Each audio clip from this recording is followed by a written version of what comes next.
Lake গার্ডেন্সের পর এবার ব্যান্ডেল ভর সন্ধ্যায় গুলি চলল হুগলির ব্যান্ডেলের কুলিপাড়া এলাকায়। গুলিতে প্রাণ গেল লালবাবু গোয়ালা নামে এক ব্যক্তির। আহত ব্যক্তি কাজ থেকে বাড়ি ফিরছিলেন, বাড়ির কাছাকাছি এলাকাতেই গুলি চলে। আহত লালবাবুকে চুঁচুড়ার ইমামবাড়া সদর হাসপাতালে আনা হলে তাকে মৃত বলে ঘোষণা করা হয়। বিষয়টি নিয়ে মুখ খুলতে নারাজ এলাকার বাসিন্দারা। কে বা কারা গুলি চালালো তা তদন্ত করে দেখছে পুলিশ। একের পর এক শুট আউটের ঘটনা খাস কলকাতা থেকে শুরু করে ব্যান্ডেল। প্রশ্ন উঠছে কোথা থেকে আসছে এত অস্ত্র, কি করছে পুলিশ, উঠছে বিভিন্ন প্রশ্ন।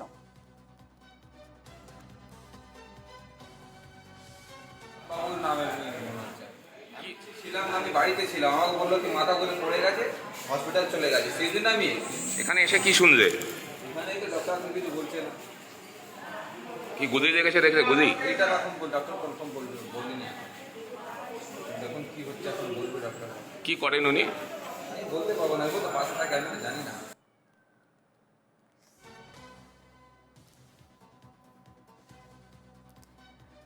এ নিয়ে আমরা বিস্তারিত জানবো। আমাদের সঙ্গে সরাসরি রয়েছেন আমাদের প্রতিনিধি প্রবীর প্রামাণিক। প্রবীর, ভোর সন্ধ্যায় ব্যান্ডেলে গুলি চললো হুগলির ব্যান্ডেলের কুলিপাড়া এলাকায় এবং গুলিতে প্রাণ গেল লালুবাবু গোয়ালা নামের এক ব্যক্তির। ঘটনার বিষয় কি জানতে পাওয়া উঠছে, নিরাপত্তা নিয়ে প্রশ্ন উঠছে, কোথা থেকে আসছে এভাবে অস্ত্র?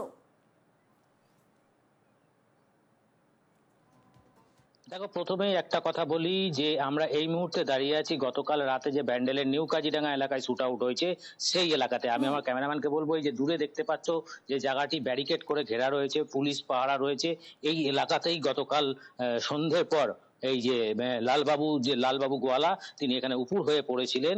এলাকাবাসীরা দেখতে পেয়ে তাকে তুলে নিয়ে যায়। প্রথমে সবাই ভেবেছিলেন যে হয়তো তিনি অসুস্থ হয়ে গেছেন, পড়ে গেছেন, কিন্তু তারপরে চুঁচুড়ার ইমামবাড়া সদর হসপিটালে নিয়ে গেলে সেখানেই তখন চিকিৎসকরা বলে যে মৃত। তখনই জানা যায় যে তার বুকে একটি গুলি লেগেছে। ঠিক এই ঘটনাস্থলের ঠিক তিনটে প্লট, মানে তিনটে বাড়ির পরেই হচ্ছে ওই লালবাবু গোয়ালার বাড়ি। সেখানে কিন্তু পরিবারের পক্ষ থেকে গতকালের পর থেকে, এই ঘটনার পর থেকে এখনো পর্যন্ত আমাদের সঙ্গে কোনো কথা বলা হচ্ছে না। তবে বলে রাখা ভালো, এই ঘটনায় চন্দ্রনগর পুলিশ কমিশনারেটের পুলিশ যে লালবাবু গোয়ালা তার ভাইপো আদিত্য গোয়ালাকে জিজ্ঞাসাবাদের জন্য কিন্তু ভোর রাতে নিয়ে গেছে। এখনো পর্যন্ত এইটুকুই আছে, কিন্তু পরিবারের পক্ষ থেকে কোনোভাবেই আমাদের সঙ্গে কোনো কথা বলা হচ্ছে না। কি কারণ, কি বৃত্তান্ত, কি কারণে এই কোন তা তারা বুঝে উঠতে পারছেন, কিন্তু আমাদের সঙ্গে কোনোভাবে তারা কথাই বলতে চাইছেন না। কিন্তু প্রশ্ন হচ্ছে যে এভাবে যে শুট আউটের ঘটনা ঘটে চলেছে, সেক্ষেত্রে স্থানীয় বাসিন্দারা কি বলছে, তারা কতটুকু নিরাপত্তা ভোগ করছে, নিরাপত্তা নিয়ে তাদের মনে কি প্রশ্ন উঠছে, এবং স্থানীয়রা যে এভাবে গুলিকাণ্ড হলো তাদের কি প্রতিক্রিয়া?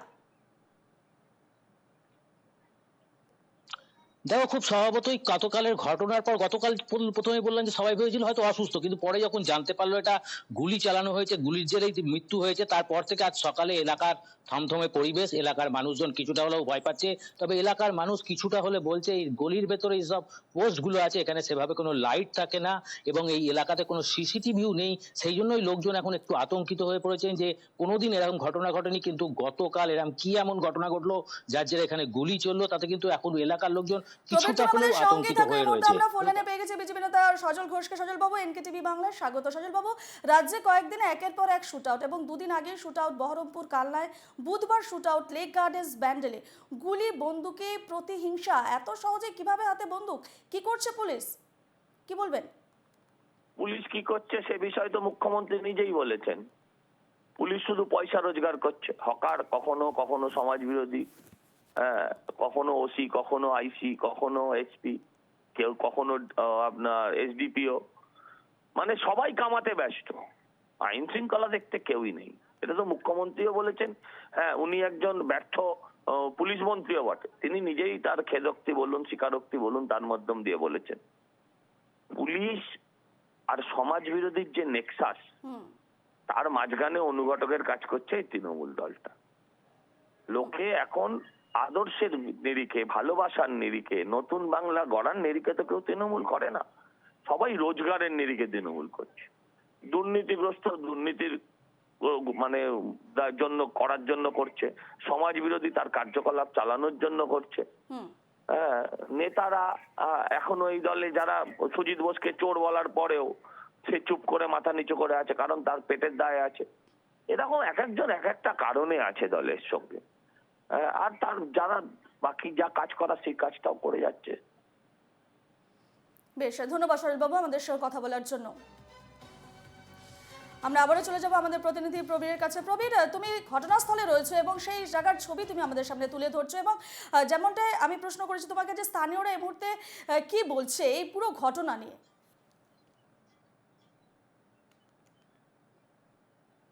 দেখো, এই কথাটাই বললাম যে স্থানীয়রা কিন্তু গতকালের ঘটনার পর থেকে কিছুটা হলেও আতঙ্কিত হয়ে পড়েছে, কারণ এই পাড়ার ভেতরে একদম ঠিক সব থেকে বড় কথা বাড়ির ঠিক অদূরেই বললাম না 3টে প্লট, যেখানে লালবাবুর বাড়ি তার 3টে প্লট। বেশ প্রবীর, তুমি আবারও আমাদের সঙ্গে থাকো, আবারও তোমার কাছে যাবো। তবে এই মুহূর্তে আমরা ফোন লাইনে পেয়ে গেছি সিপিএম নেতা সুজন চক্রবর্তীকে। সুজন বাবু, এনকেটিভি বাংলায় স্বাগত।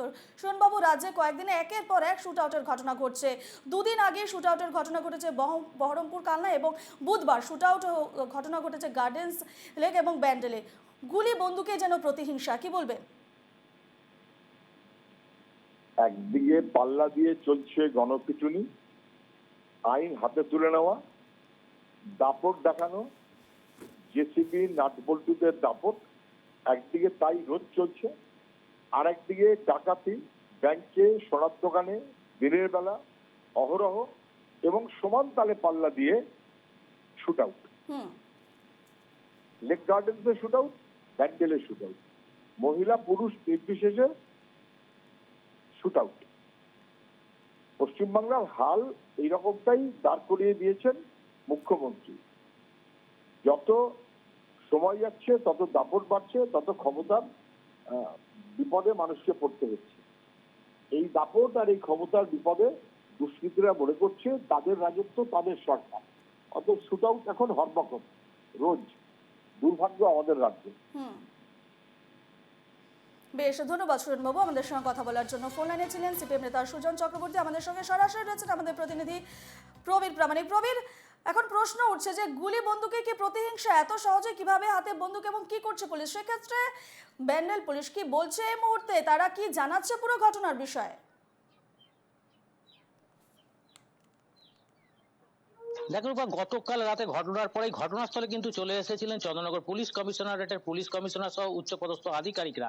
তবে সেই মুহূর্তে এলাকার স্থল ঘুরেছেন এবং এলাকার যে মানুষ আছে তাদের সঙ্গে প্রাইমারি কথা বলেছিলেন, কিন্তু গতকাল থেকে কোনোভাবেই কিন্তু সাংবাদিকদের মুখোমুখি হচ্ছেন না পুলিশ কমিশনার। তিনি বারংবার একটি কথাই আমাদেরকে জানাচ্ছেন যে তদন্ত চলছে, তদন্ত হলে কি হচ্ছে সেই প্রক্রিয়াটা যতদূর হচ্ছে ততক্ষণ কিছু বলা যাবে না, এর থেকে বেশি কথা কিন্তু জানাচ্ছে না। কিন্তু সব থেকে বড় কথা, এইরকম কোথা থেকেই আসছে এত বন্দুক, আর কেনই বা এত মুড়িমুড়কির মতন শুট আউটের মতন ঘটনা ঘটছে, এটা কিন্তু সাধারণ মানুষের কাছে একটা বড় প্রশ্ন হয়ে দাঁড়িয়েছে। একেবারে এই খবরে আবারও আসবো তোমার সঙ্গে প্রবীর, আপাতত তোমাকে ধন্যবাদ জানাচ্ছি।